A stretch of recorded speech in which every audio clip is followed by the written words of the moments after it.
विरासत में आपके स्वागत बा। विरासत आप्रवासी घाट ट्रस्ट फंड और मॉरिशस ब्रॉडकास्टिंग कॉरपोरेशन के मिला जुला सहयोग से प्रस्तुत करल जाला।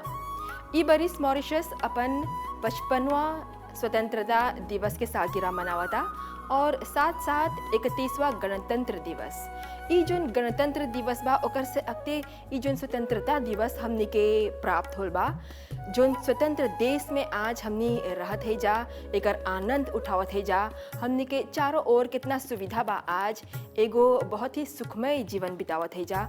एकर पीछे कौन संघर्ष रहल, स्वतंत्रता कैसे हमनी के देश के हासिल होल।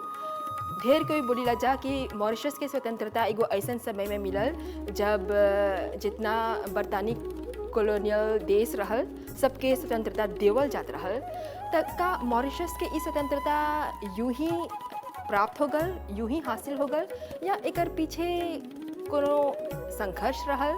और आज के जो नौहा पीढ़ी बा उ लोग के कौन कौन बात के चाहिए याद करे के और कैसन कैसन बात से उ लोग अनजान हवन जा, ई सब बात आज हमने विरासत के अंतर्गत देखब जा।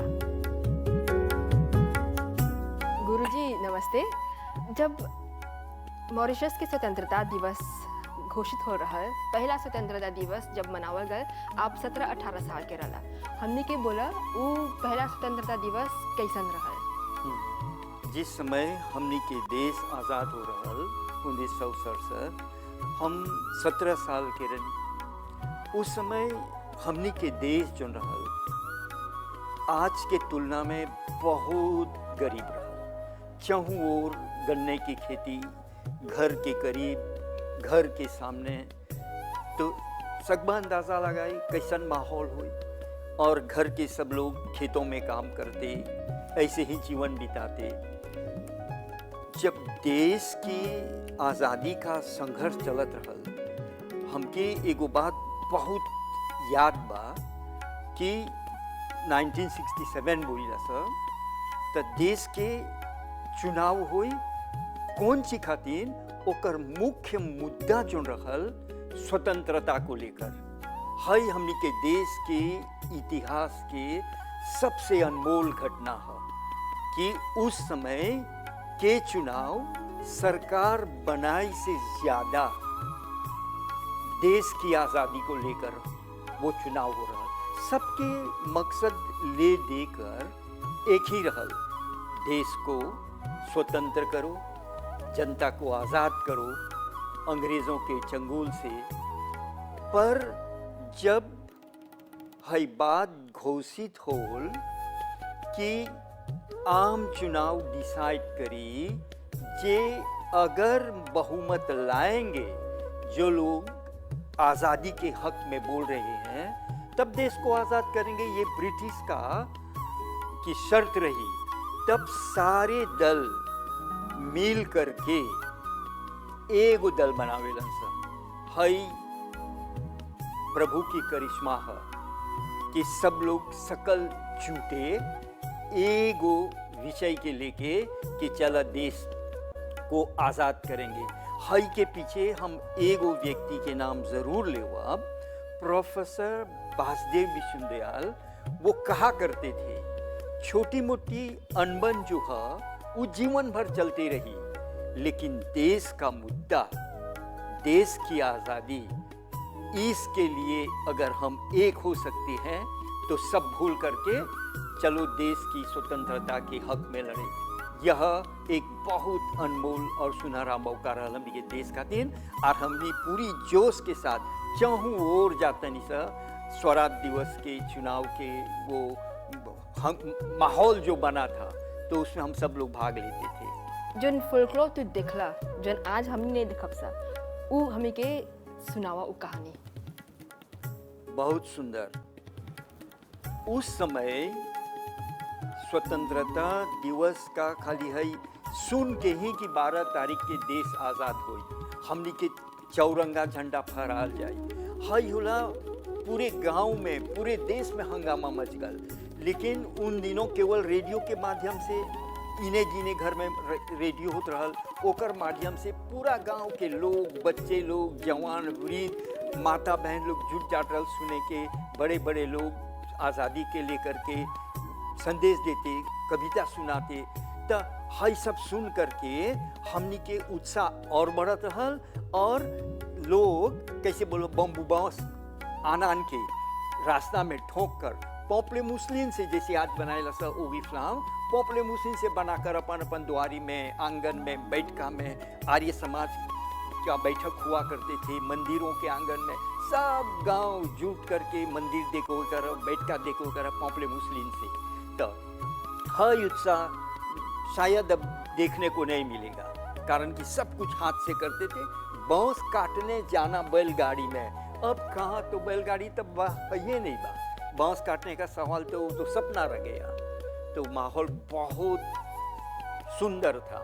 वो केवल अब बच्चे इसको कहानी के रूप में सुन सकते हैं, देख नहीं सकते।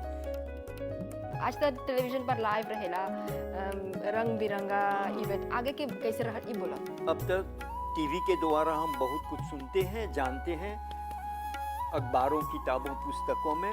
उन दिनों गांव में एगो अखबार एक व्यक्ति पढ़ के सुनाई तो लोग सुनत रहल। सेल्मा एगो चीज रहल गांव, हमारे गांव में और अन्य गांवों में ऐसा ही होता रहल कि आर्य सभा का आंगन हुआ करता था, वहाँ पर लोग जुटते थे, वहीं पर लोग आकर स्वराज के बारे में बोलते, स्वराज समारोह की चर्चा होती और इसको लेकर जो संघर्ष हुआ था ओकर बारे में बोलत रहल।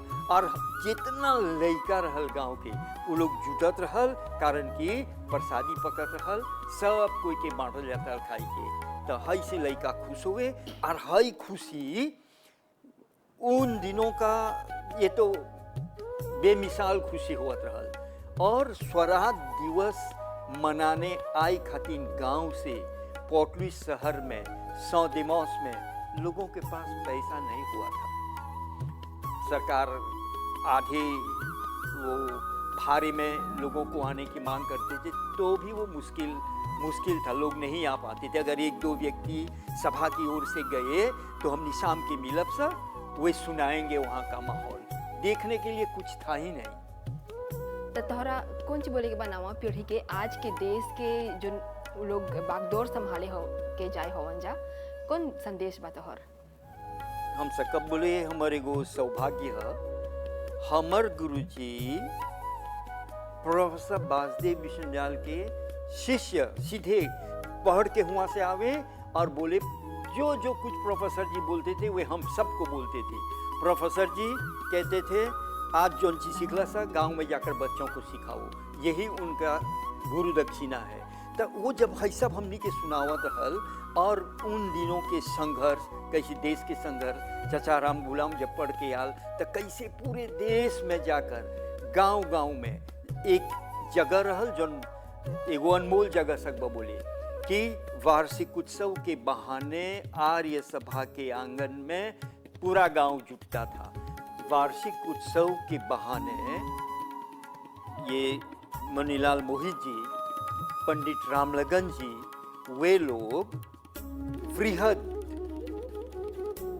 भाषण, इतना सुंदर, इतना दमदार, जिसमें हिंदी का बढ़ावा और उ लोग के जन पूर्वज लोग रहल, उ लोग के संघर्ष, माता बहन के संघर्ष, माँ लोग दिन भर खेत में काम करी, सांझ के लपाए यानी लकड़ी से चूल्हा में आग बारी पकाए, घर करिया हो जाए, हई सब भूल के वो लोग जुटत रहल ये भवन के आंगन में। भवन कौन सी बोलबा, तोल के लपाई के बनल, सब लोग वहीं पर जुटत रहल और आज़ादी का माहौल, वार्षिक उत्सव के नाम हई सब पर बृहद चर्चा होत रहल।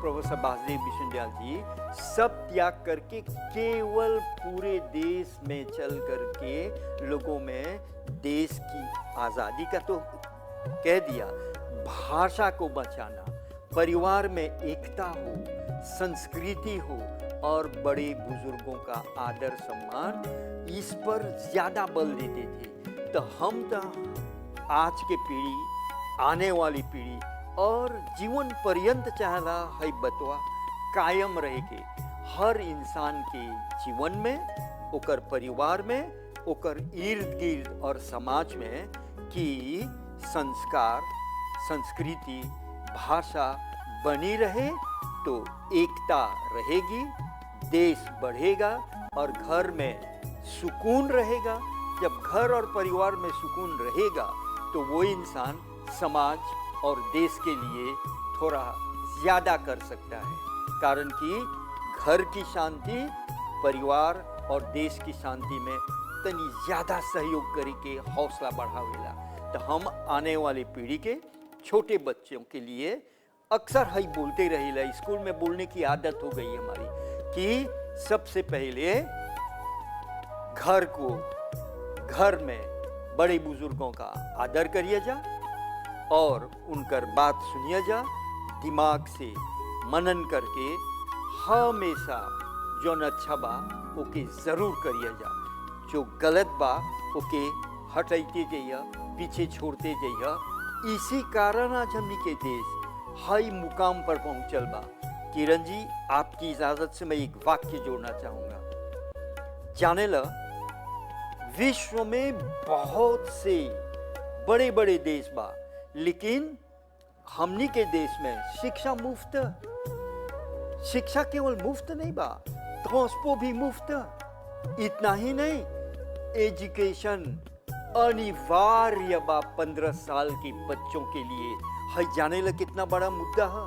आज सरकार चाहे किसी भी तरह बच्चों को ये सब देते हैं और ऊपर से उनकी एग्जामिनेशन फीस, परीक्षा शुल्क भी, साथ ही साथ लैपटॉप देना, पढ़ाई का सामग्री देना। कितने ऐसे देश होंगे संसार में जो ये कर सकते हैं। ये सब अगर होल बा, सरकार अकेले नहीं करे बा, पूरे देश की जनता ओकर सुबुद्धि, सुमति और एक साथ काम करने से है सब मुमकिन हो बा। और एक बचा के रखे खातिर देश की जनता में, आने वाली पीढ़ी में है बतवा चाहेला। शरीर में जैसे बोलते हैं आत्मा है, तो हमनी के जीवन में चाही है होला रहे की है। ये संस्कृति हमने विरासत रूप में अपने पुरखों से पहले है जा और है ये बोलब जा। हमनी के लइका, हमनी के देश के लोग अगर इकर पालन करी, वो लोग के कल्याण होई और लगे हाथ देश के उद्धार होई और देश में शांति के माहौल रही और खुशहाल से सब लोग पड़ोसी के साथ मिल के रहेंगे। चाहे पड़ोसी किसी कौम का हो, मिल के रहना, प्यार से रहना, एक दूसरे की आंखों में आँख डाल के सब देखे, मुस्कुरा के जीवा। चाहे आधी रोटी खाओगे लेकिन आराम और सुकून से जियोगे। आज के कार्यक्रम में हमनी के श्री मुकेश जमन जी बहुत अच्छा से समझैलन, बहुत अच्छा से ऐसन ऐसन बात बतैलन जेकर से आज के नवा पीढ़ी अनजान हवन जा, आवे वाला पीढ़ी अनजान रही। और ई सब जोन बात बा, ई सब जोन संघर्ष रहल, जोन फोल्कलोर रहल, ई सब आज हमनी के धरोहर, हमनी के विरासत बन गल बा। ई कार्यक्रम के आप ध्यान से देखला, पसंद करला, बहुत धन्यवाद। नमस्ते।